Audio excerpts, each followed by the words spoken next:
Bonsoir chers auditeurs et chères auditrices de notre web radio R212. Ce soir, nous avons le plaisir de vous présenter une réflexion signée par Moustapha Sehimi, chroniqueur invité, qui partage avec nous son analyse sur un sujet d'actualité délicat et crucial, amnistie fiscale, oui mais. Voici cet article présenté en podcast pour vous. Moustapha Sehimi commence son article en observant que le gouvernement affiche un optimisme certain quant au bilan de l'amnistie fiscale, enregistré au 31 décembre 2024 de la manière suivante.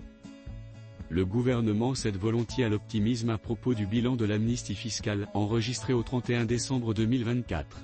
Il avait fait des prévisions de l'ordre de 60 milliards de dirhams, MMMDH. C'est plus du double avec 127 milliards de dirhams.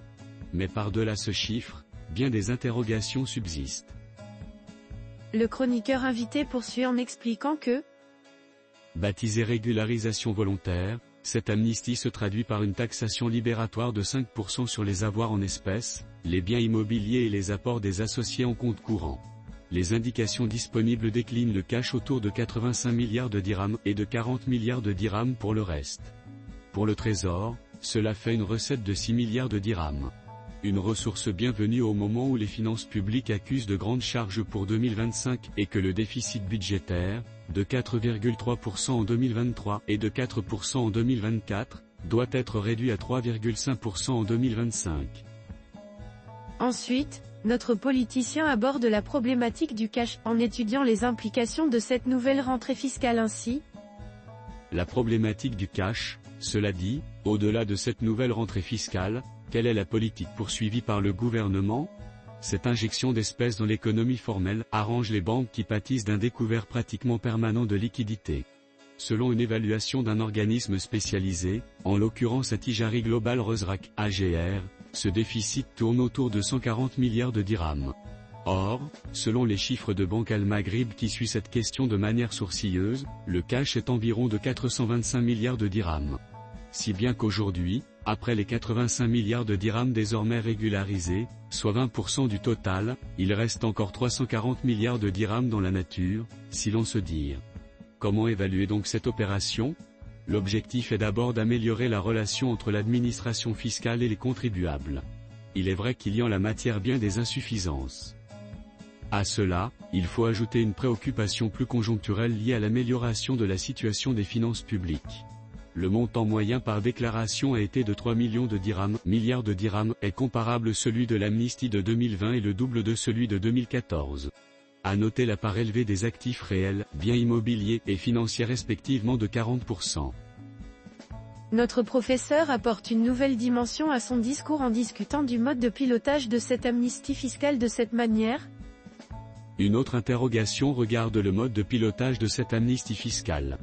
Pour faire simple, l'on a affaire à une transaction entre l'État d'un côté et le contribuable contrevenant de l'autre.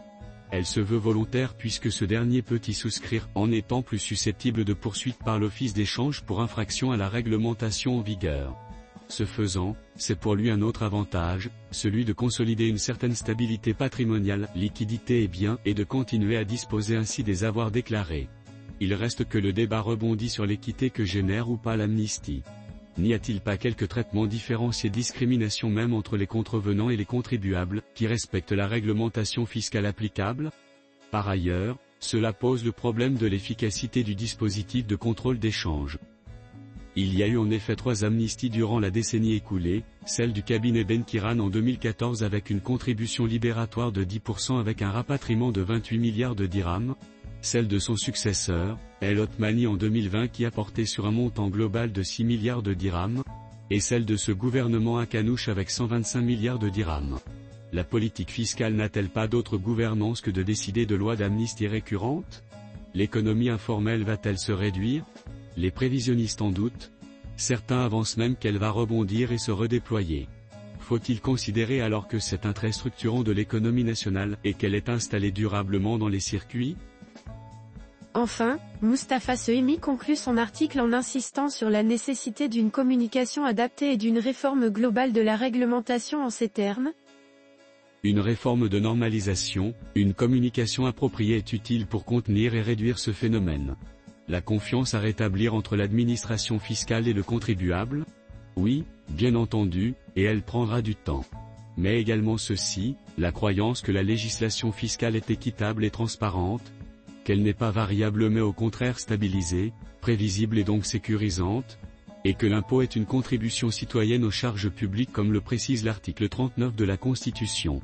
Enfin, l'opportunité ne se présente-t-elle pas désormais pour laisser de côté la politique de l'amnistie et appréhender globalement la réglementation de la politique du contrôle des changes?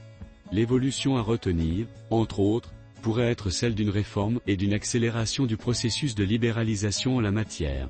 Une normalisation et une optimisation qui rendraient pratiquement caduque et inopérante une prochaine amnistie.